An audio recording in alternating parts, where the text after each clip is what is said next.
Hi అండి. నాకు విషయం అయితే అస్సలు అర్థం కాదనమాట. ఈ మగవాళ్ళు ఉంటారు కదా! పొద్దున ఒకటి, మధ్యాహ్నం ఒకటి, ఈవినింగ్ స్నాక్స్ ఒకటి, మళ్ళీ నైట్‌కొకటి రకరకాలుగా చేసి పెడుతూనే ఉంటాం. కానీ మన వంటలంటే అస్సలు ఇష్టం ఉండదు. ఏదో ఎగతాళిగా మాట్లాడుతూ ఉంటారు. ఇంకా బయట కూరలు ఉంటాయి గదా! అదేనండి ఇరుగింటి వాళ్ళయి, పొరుగింటి వాళ్ళయి వేసిచ్చినప్పుడు అబ్బబ్బబ్బబ్బా! ఏమున్నాయి టేస్ట్ అనుకుంటే మన ముందరనే ఎక్కిరిచ్చుకుంట తింటారు చూడండి. నిజం చెప్పండి కడుపులో మంటలేసినట్టు అవుతదా లేదా? నాకైతే అలానే అనిపిస్తది. మన ముందరనే వేరే వాళ్ళని పొగిడితే నాకైతే కడుపులో మంటలేసినట్టు అయితది. నిజం చెప్తున్నా. అందుకనే ఈ రోజు మా ఆయనకు అర్థం కావాలని అయితే ఈ వంటకాన్ని అయితే ప్రిపేర్ చేస్తున్నా.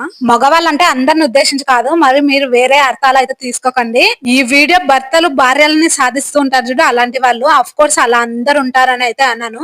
భార్యల్ని ప్రేమించే భర్తలు కూడా ఉంటారు. అలాంటి వాళ్ళు అయితే నిజం చెప్తున్నా చాలా అదృష్టవంతులు. అంటే మా ఆయన ఏదో చెడ్డవాడని కాదు, కాకపోతే ఫుడ్ విషయంలో అస్సలు కాంప్రమైజ్ కాడు. నచ్చింది వండి పెట్టాల్సింది. అసలు ఏం మ్యాటర్ జరిగిందో తెలియాలంటే కామెంట్ చేయండి, మరి నెక్స్ట్ వీడియోలో షేర్ చేస్తాను.